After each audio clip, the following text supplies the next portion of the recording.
This is the right time in the right place just for you, because you've just entered the Handle Your Business Girl Empowerment Zone. Now, let's get to work and handle our business where we do business. Hi, this is Dr. Gail Hayes, and I'm coming to you from the Stepping into Destiny conference, and I want to talk to you about a subject that is near and dear to my heart. You see, I had my first child at age 41. Can you believe it? At age 41. My second child at age 43. And some of the lessons that I've learned are hard ones, but this is one I want to share with you today. You are not your child's friend. You are your child's mother. Now, some of us try to befriend our children, but they don't need you to be their friend, honey. They need you to be their mama, especially in today's world with all the challenges they're facing. So I'd like to share a little story with you of something that God gave me for a friend of mine. She had a daughter who was 15 at the time, and her daughter was actually slipping out of her home every night after she went to sleep, and she was spending time with an older man. He was about 27, 28 years old. Now, okay, don't freak yet, but let me tell you what happened.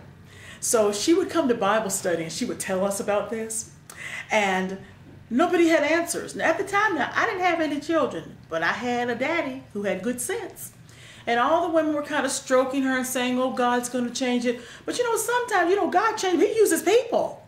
And so, I'm sitting there like this. I'm a pressure cooker because I'm the only one that's not a mother at the time. So, of course, nobody wanted to listen to me. But I knew the Word of God, and I believed in my heart that God had something for this mother. He has the answers to every problem that you have in His Word.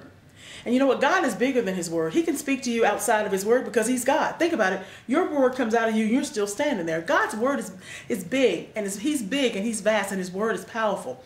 So I sat there week after week listening to this mother in agony. And finally I said to her, I need to talk to you. And she says, I want to hear it. She didn't care. Listen, at this point she was so desperate, she didn't care if a blade of grass was talking to her. You know what I mean? She wanted help with her child. So this is what God had me to instruct her to do. He said for her that when her child she went to bed, she went in to say goodnight to her daughter, He wanted her to try something different. He wanted her to go into her room, close the window, say goodnight, and then get in the bed with her. Now you might say, what? But that's your baby. If you got a baby that's in peril, it is your right. It's your responsibility to save your baby the best way you can. It doesn't matter if people say you're controlling. It doesn't matter if people say you're overbearing. It doesn't matter if people say that something's wrong with you. There is nothing wrong with you saving your child, especially if that child's only 15 and that child is involved in relationships with an older man. First of all, I feel the man should go to jail, but that's another issue.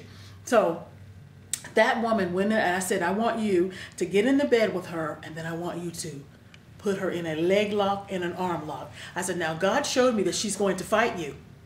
She's going to fight you. But you remember that you have the authority granted to you by God to take your domain, take your territory. That baby is your territory. And you do not allow her to be violated. And God said He wanted her to tell her daughter, Mommy will not allow you to be violated tonight. I want you to know, my sisters, that this message is for somebody who's listening to this or seeing this right now. She went into that room that night and said goodnight to her daughter. She knew that daughter had plans of slipping out. And what's interesting, she closed the window and she said goodnight. And daughter said, night, Mom. And she could tell by the quickness of her response that she was ready for her to get out of the room because she had plans. But instead of her leaving that room, she got into that bed with that baby, and she had a nightgown on, and underneath were her clothes.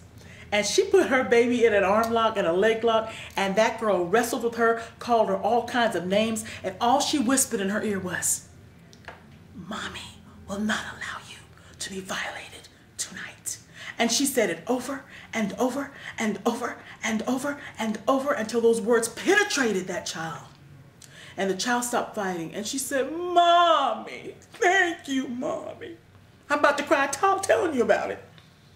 But I want you to know that she saved her daughter from peril.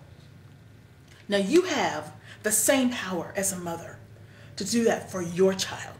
If you've got a child in peril, you don't have to stand by helplessly and say, what am I going to do, wringing your hands before God. God's given you something powerful, woman. Woman, stand up and take your territory. That is your child. If that child is living in your house, they have no rights. They have the right to go to the bathroom. That's it. They have no right to privacy.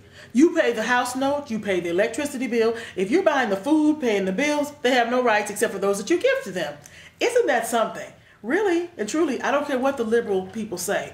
Look, children belong to you. God's going to deal with you if something happens to that baby.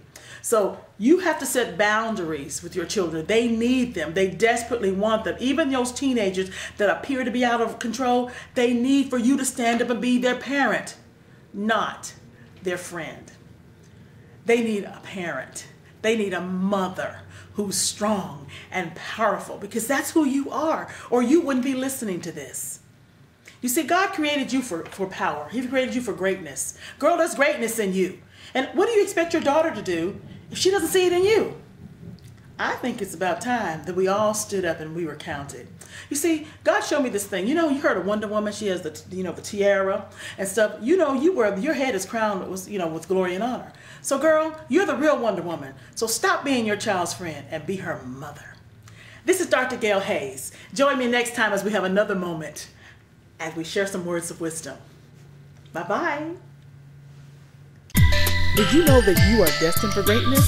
To help you access those keys to greatness that lie hidden within you, visit drgailhayes.com and get your 12 Ways to Walk in Destiny Power Pack.